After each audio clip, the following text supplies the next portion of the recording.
Hello दोस्तों, welcome back to my channel. तो मेरा नाम है गौरव सिंह और मैं उसरगांव स्टेशन पर एज अ टेक्नीशियन 3 पोस्टेड हूँ। आज हम लोग सोच रहे थे पहला ब्लॉग बनाएं और मैंने सोचा है ट्रैक सर्किट मेंटेनेंस करते हैं, दिखाते हैं आपको ट्रैक सर्किट मेंटेनेंस कैसे किया जाता है सिग्नल डिपार्टमेंट में। तो आइए बताता हूँ आपको कुछ डिटेल्स। ये है चार्जर। सबसे पहले ये है लोकेशन बॉक्स, उसके अंदर ये चार्जर, रेजिस्टेंस, चोक और यहाँ पे ट्रैक फीड वोल्टेज, ये भी ट्रैक फीड वोल्टेज। अभी दूसरा भी दिखाऊंगा क्या क्या और चेक करना पड़ता है। तो ट्रैक सर्किट मेंटेनेंस के दौरान हम लोगों को क्या है, ये है क्लैम मीटर। इससे सबसे पहले वोल्टेज लेना पड़ता है। इसको हम डीसी में लगाएंगे, वोल्टेज डीसी में लगाया। अब आपको दिखाते हैं। सबसे पहले ये हमने लिंक खोल रखा है और एक का लिंक लगा रखा है इसका ओपन वोल्टेज लेने के लिए। डीसी में ओपन वोल्टेज लिया, 830 आया, ठीक है। ये वोल्टेज, इसकी रेंज भी मैं आपको बता दूंगा बाद में कितनी है। अभी चोक का वोल्टेज लेते हैं। चोक का वोल्टेज है 103, ये भी रेंज में है। इन सब चीज़ों की रेंज भी बता दूंगा आपको। ये रेजिस्टेंस 1.29, ये भी ठीक है। और ये टीएफ का वोल्टेज है 3.60, इसका टीएफ का वोल्टेज है 3.80। ये मिनिमम से मिनिमम जो वोल्टेजेस हैं या फिर यूँ कहीं मेजरमेंट्स हैं जो हमको लेनी पड़ती हैं ट्रैक सर्किट मेंटेनेंस के दौरान। ये सब तो आपको करना ही है, इतना करना है। इसके बाद साफ़ सफाई करनी है। अभी क्या किया है, हम लोगों ने लिंक खोल दिया है। अभी हम थोड़ी देर बाद बैटरी चेक करेंगे, बैटरियों में कितना वोल्टेज है। ये एक्चुअल में चार्जर है जो बैटरी को चार्ज करता है। ये 110 वोल्ट इनपुट लेता है और ये 8 से 12 वोल्ट डीसी देता है चार्ज, बैटरियों को चार्ज करने के लिए।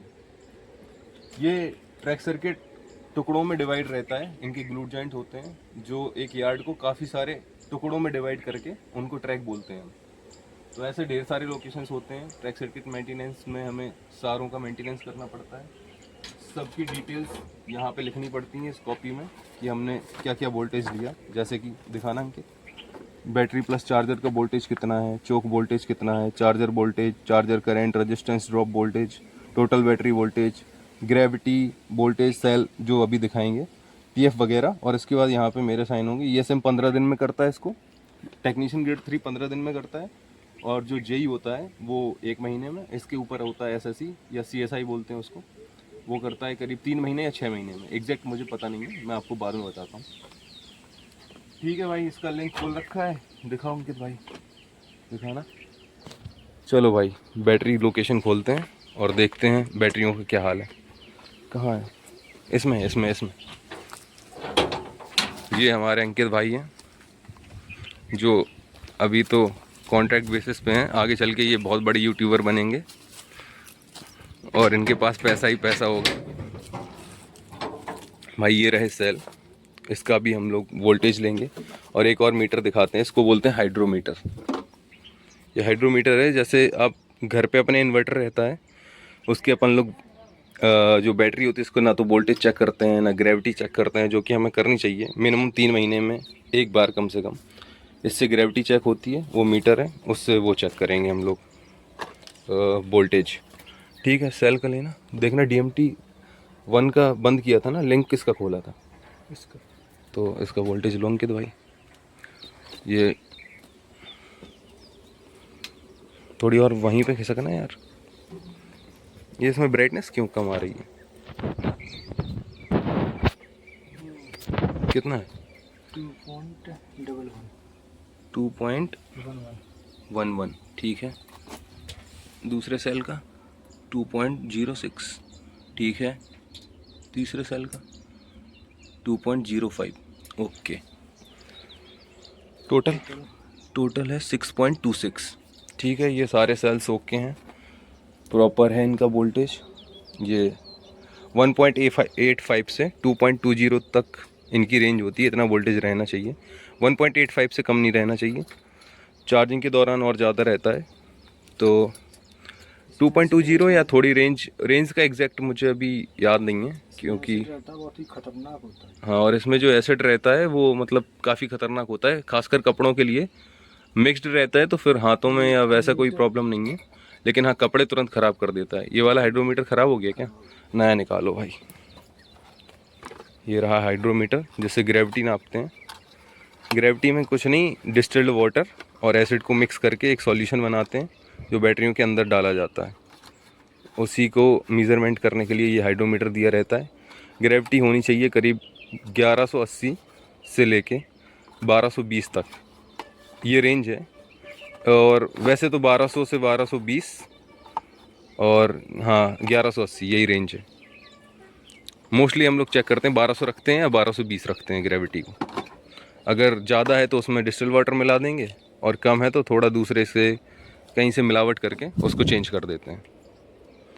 यार ब्राइटनेस बहुत कम आ रही है अंकित भाई, कहाँ से बढ़ेगी? ये तुमने कब कर दिया यार? हाँ पूरी है, ठीक है भाई। बनाओ भाई हाइड्रोमीटर, इसको पहले बनाना पड़ता है ऐसे, और इसमें ये रीडिंग्स दी रहती हैं 1200 1400। सॉल्यूशन में जब ये डालेंगे तो ये ऑटोमेटिक सॉल्यूशन इसमें भरेगा। ये मरकरी का बना होता है, अंदर मरकरी रहती है इसमें। चलो भाई डालो। ये पहले सेल की ग्रेविटी कितनी है? दिखाओ दिखाओ, घुमा। 1240 बता रहा है। 1240, ये थोड़ी ज़्यादा है, इसको हमें 1220 करनी पड़ेगी। दूसरे वाली किलो ये है 1220 एग्जैक्ट, सही है ये। देखिए 1220। ये तीसरी,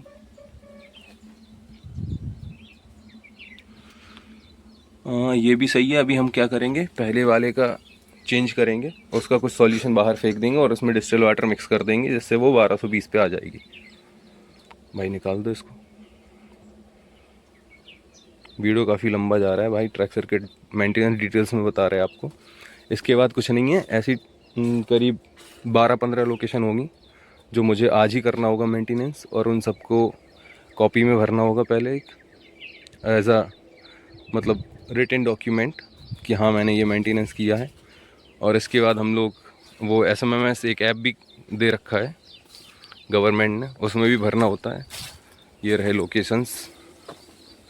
अभी और भी वोल्टेज बताऊंगा कहाँ कहाँ क्या क्या लेना होता है। ये लिंक खोल रखा है अभी, कहाँ की बैटरी का सही से वोल्टेज मिले। वैसे तुम सबसे पहले आके ये भी दे सकते हो चार्जर फेल का इंडिकेशन तो नहीं आ रहा है, जिससे ये पता चल जाए चार्जर फेल तो नहीं है। अगर इंडिकेशन आ रहा है तब भी आपको वोल्टेज चेक करना है। कभी कभी फॉल्स इंडिकेशन भी आ जाता है, तो ऐसा नहीं कह सकते हैं कि इंडिकेशन आ रहा है तो ख़राब है चार्जर। चार्जर हो गया चोक का, अगर 2 वोल्टेज आ रहा है तो ड्रॉप है, या तो ट्रैक ड्रॉप है। ट्रैक ड्रॉप का मतलब होता है इंडिकेशन जाएगा वहाँ पे पैनल पे वीडियो में कि ट्रैक ड्रॉप है, ट्रेन आगे नहीं बढ़ सकती है, सिग्नल नहीं आएंगे। या फिर कोई गाड़ी खड़ी हो तो ट्रैक ड्रॉप हो जाता है। ये रहा रेजिस्टेंस, ये सब हमने पैरामीटर्स ले ही लिए हैं। अब हम लोग बस बैटरी को सही करते हैं। इसके बाद कुछ नहीं, बस फिर दूसरे लोकेशन में जाते हैं। थोड़ा बहुत सिग्नल का भी दिखाऊंगा फिर कभी, और दूसरी लोकेशंस पे जब जाऊंगा तो फिर दिखाता हूँ। ये सारे फ्यूज़ हैं, ये PVC फ्यूज, PPT पता नहीं क्या, हाँ वो बोलते हैं, वो फ्यूज़ है। अभी मुझे इतनी जानकारी है नहीं क्योंकि मैं भी नया हूँ अभी टेक्नीशियन में। एक ये फ्यूज़ है, ये सप्लाई को शॉर्ट ना हो इसलिए लगाए जाते हैं कि अगर ये वाला जैसे सप्लाई रिटर्न आए तो ये वाला मतलब फ्यूज़ हो जाए और ये वाला बचा रहे, जिससे हमारी सप्लाई काम करती रहे। लगा दिया, हो गया वो। बस रुक जाओ, इसका लिंक लगा दो।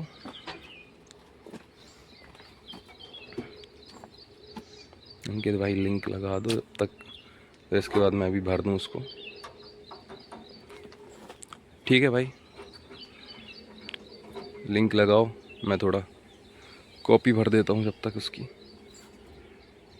सारे पैरामीटर्स फिल कर दूँ। और थोड़ा बहुत ये भी साफ़ सफाई का भी ध्यान रखना पड़ता है हम लोगों को ट्रैक सर्किट के दौरान, जैसे इसमें कपड़ा वपड़ा मारना, बैटरियों को साफ़ करना, और ये आसपास घास वास ना रहे, थोड़ा बहुत ये भी देखना पड़ता है। लो भाई पकड़ना, फिल कर दे यार। तो अभी पैरामीटर्स तो सारे ओके मिले हैं हमें, ये दोनों ट्रैकों के। इसके बाद और काफ़ी सारे ट्रैक हैं, तो वो मैं करता रहूँगा, फिर आपको नहीं दिखा पाऊँगा क्योंकि इतने सारे ट्रैक सेम ही चीज़ें करनी है सब में। बाकी दिखाता हूँ। ये रहा हमारा ट्रैक, और ट्रैक सर्किट के दौरान हमें ये ग्लूट जॉइंट, इनमें ये लीडें लगी हैं जो वोल्टेज के लिए लगी हैं। इससे वोल्टेज आता है, फिर दूसरी लीड से वापस जाता है TR में। ये जैसे TF है, यहाँ से वोल्टेज आएगा इसमें, और यहाँ से जो रेल जहाँ तक जाएगी दूसरे एंड पे, दूसरे ग्लूट जॉइंट के, वहाँ पे टीआर होगा, वहाँ से टीआर से फिर टीएलजेबी में जाएगा वो वोल्टेज, फिर वहाँ से लोकेशन से रिले रूम में, जहाँ से रिले पिकअप ड्रॉप होगी, जहाँ से पता चलेगा ट्रैक ड्रॉप है या पिकअप है। तो ये ग्लूट जॉइंट भी हमें ट्रैक सर्किट के दौरान चेक करना होता है, लीडें चेक करनी होती हैं कि ये सब सही हैं या नहीं, प्रॉपर कनेक्शन हैं इनके या नहीं, जंग वंग तो नहीं लग रही है, टूटी तो नहीं है। ये जेड बॉन्ड भी चेक करना पड़ता है, ठीक है। ये ग्लूट जॉइंट है, ये इंसुलेशन भी चेक करने पड़ते हैं। ट्रैक सर्किट के दौरान काफ़ी कुछ काम होता है। अगर डिटेल में बोले तो बहुत ज़्यादा, कम से कम 5 से 6 घंटे लग जाएंगे आपको चेक करने में अच्छे से। ट्रैक सर्किट मेंटेनेंस एक साइड का हम लोग साइड में डिवाइड कर रखते हैं। ये सिग्नल का हम लोग फिर किसी दिन दिखाएंगे आपको, इसका भी मेंटेनेंस ट्रैक सर्किट के दौरान ही होता है, या फिर अलग से भी कर सकते हैं आप। ये है, ये जो ग्लूट जॉइंट लगा है यहाँ से इसी रेल पे दूसरी साइड जो ग्लूट जॉइंट लगा होगा उसको एक ट्रैक सर्किट बोलते हैं। ये यहाँ पे अगर ट्रेन खड़ी होगी, ये पॉजिटिव, एक साइड पॉजिटिव होती है, ये जैसे ये लोहे का जिसमें लगा रहता है वो नेगेटिव होता है, और जेड बॉन्ड बोलते हैं इसको। ये तो वैसे ट्रैक्शन बॉन्ड है, ये वाला है जेड बॉन्ड हमारा, ये ट्रैक्शन बॉन्ड है टीआरडी स्टाफ का। तो हम ये इसमें पॉजिटिव लीड इसमें लगाते हैं। जो ट्रैक्शन बॉन्ड होता है वो नेगेटिव होता है, ये पॉजिटिव है, ये इसमें लगा रहेगा। यहाँ से ये पॉजिटिव जाएगा दूसरे एंड के ग्लूट जॉइंट पे, पॉजिटिव में ही लगेगा, वहाँ से वो सप्लाई चेंज हो जाएगी, जहाँ से ट्रैक चेंज हो जाता है। ऐसे ऐसे डिवाइडेशन में काफ़ी सारे ट्रैक हैं। उसरगांव स्टेशन पे लगभग 31 ट्रैक्स हैं ऐसे टोटल। चलो भाई चलते हैं, फिर किसी दिन आपको पॉइंट का भी मेंटेनेंस दिखाते हैं। हो सकता है आपको लगता हो ट्रेनों में स्टीयरिंग होती है, ऐसे ही मुड़ते हैं वो ट्रेनिंग, लेकिन ऐसे नहीं मुड़ती हैं ट्रेनें, इनके थ्रू मोड़ा जाता है ट्रेनों को। ये दिखाऊंगा फिर कभी। चलो चलें यहाँ, लेट्स गो ब्रो। अब यहाँ से आप लोग देख रहे हो, ये वो सिग्नल जो रेड अगर शायद दिख रहा हो, काफ़ी दूर है, नहीं दिखेगा। वहाँ तक जितने सारे लोकेशंस हैं ये सब हमें आज ही मेंटेन करने हैं, एक दिन में करने होते हैं। वैसे एक तो छोड़ भी सकते हैं आप, ऐसा कुछ नहीं है। कहीं कहीं बड़ा स्टेशन है तो फिर वो 3 पार्ट्स में डिवाइड कर लेते हैं स्टेशन को, सारे लोकेशंस को 3 पार्ट में डिवाइड कर लेते हैं। एक दिन में एक पार्ट, फिर सेकंड, फिर थर्ड, ऐसे भी देख लेते हैं। जैसे आटा में central EI, west EI, east EI, इस टाइप से है ट्रैक सर्किट मेंटेनेंस। ये रहा लोकेशन, यहाँ पे भी आएंगे, ये रहे लोकेशन। इन्हीं में पॉइंट की भी सप्लाई आती है इन्हीं लोकेशंस में, वो ट्रैक सर्किट के दौरान चेक नहीं करनी होती है। तो अब आते हैं हम दूसरी लोकेशन पे, TR वाला भी दिखा देंगे आपको। चलो भाई, ये है TR लोकेशन। इसमें ये एक रिले लगी रहती है, ट्रैक रिले, कहीं कहीं ज़्यादा भी लगी रहती हैं, जहाँ पे ज़्यादा ट्रैक हो एक लोकेशन में। तो ये TR में फिर हमें यहाँ पे वोल्टेज लेना होता है। ये TR है, ये लेंगे हम लोग ट्रैक रिले, जहाँ से ट्रैक पे एंटर करती है ट्रेन, और ट्रैक फीड बोलते हैं जहाँ से ट्रेन एग्जिट करती है, जिस जगह से ट्रैक बोलते हैं, जो ये दोनों रेलों को मिला के बनता है। इसमें चोक रहेगी और वो रिले लगी रहेगी। ऐसे काफ़ी सारे लोकेशंस होंगे जहाँ पे हमें TR वोल्टेज लेना होगा, TPR वोल्टेज।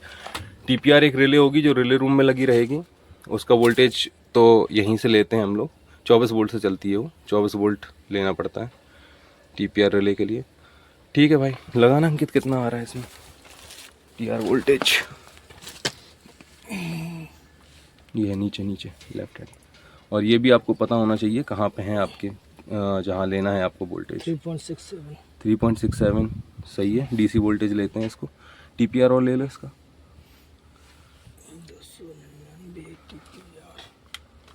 299 ATPR, ये है 299 ATR। TPR ये हो 26/7, ठीक है, 24 वोल्ट से चलती है। ये दोनों वोल्टेज ले लिया।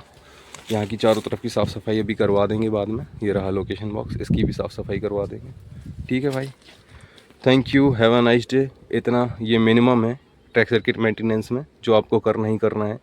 अगर आप टेक्नीशियन 3 की भर्ती फिल करते हैं या इसमें आना चाहते हैं, और हाँ, ये फ़िज़िकल जॉब होने वाली है आपकी, तो पहले देख के आएँ। धूप वगैरह में आपको काम करना पड़ सकता है permanently, most of the times आपको धूप में काम करना पड़ सकता है। सर्दियों के मौसम में तो ठीक है, बाकी गर्मियों में आपका बुरा हाल हो जाएगा अगर आप में स्टेमिना नहीं। ठीक है भाई, thank you, have a nice day. अगर आपको वीडियो इन्फॉर्मेटिव लगा हो तो चैनल को लाइक करें, सब्सक्राइब करें।